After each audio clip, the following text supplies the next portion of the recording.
Coming in to SMU, I mean, how's it been? How's the adjustment for you? You know, it's been great. Like I love SMU. Been through some stuff in the past, but I'm just happy to be here. Like I'm probably the happiest I've been since I don't even remember. So yeah. How much does that then translate on the field and workouts and everything when you're loving life outside of football? I mean, you're just not focusing on the negatives. I mean, Coach Grizz was talking about it. Like, step out of the boat. The water is not as deep as you think it is. Like, life is great. Like, it's a blessing to be here. I'm just happy to get better every day and be out here. So yeah. They've been working you at a couple different spots. How's that been? I know you have familiarity with that at the previous stop, but just battling at multiple spots and getting in the mix. I played a lot of center at Texas. Here I played a lot of left guard, a little bit of center. So every day I'm just trying to get better at one single thing. Coach Justice does a great job at making that like a big point of emphasis. As long as you're making one thing, one improvement every day, like you're gonna do great things. So yeah. What's it like working with that group? Obviously, a handful of new offensive linemen, some in the spring, a handful of you guys this fall, meshing with those guys, and a lot of guys are kind of getting work at different spots. What's that been like? So I love our unit. I've gotten really close with Marcus, Branson, Ben, Jo, and Hiram. Like we got a really good bond, even PJ. So whenever you have a great group of guys and you can push each other together, everyone grows. And whenever you have a great unit, you can flourish. So, I mean, I'm happy of the group that we got. So, yeah. What was the process like for you when you went in the portal and you end up, at SMU? How quickly did you say, you know what, I want to stay in state, and head up to Dallas? Well, it was honestly between here and Wyoming. I know that's kind of crazy, but I know a lot of guys up there, a lot of friends, and I really like the coach there. So, a big thing for me as well is that I'm a big family person.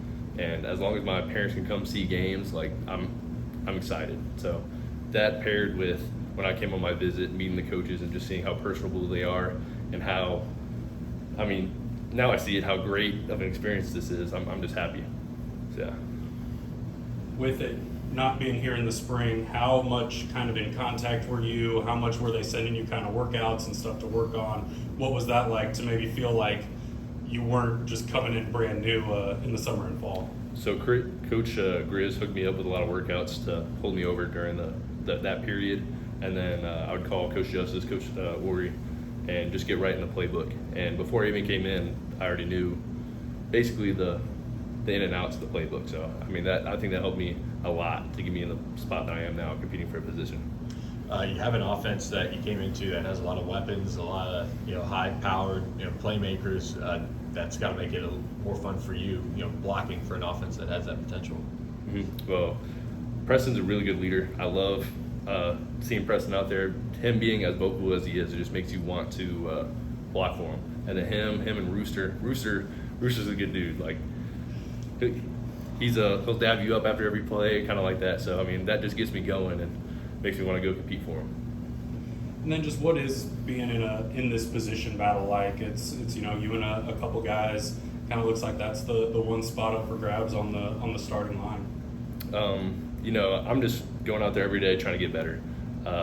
Me, Ben, whoever else it is. I mean, I'm just out there. As long as I got competition, they're pushing me to be the best player that I can be, and I'm pushing them at that same level. So as long as we're doing that, whatever makes the team flourish, the best it does, I guess. Yeah. You've got kind of your hands full up front with guys like Jordan Miller and Elijah Roberts or Stephon Wright, different guys. What's the defensive line looking like to you on the opposite side? Yeah, so we got a lot of good big bodies up front. I think in my experience, like this group is very like big and broad. You saw Eli benching 47 reps, whatever it was, in the spring. So going against that, knowing I'm going against the best D-line that I'm going to go against during the season, every day of practice is really going to make me better day in and day out. Now, did you have the top offensive? Yeah, I got 36. So I'll get there one day. But I still got 3 years of eligibility, so we'll get there.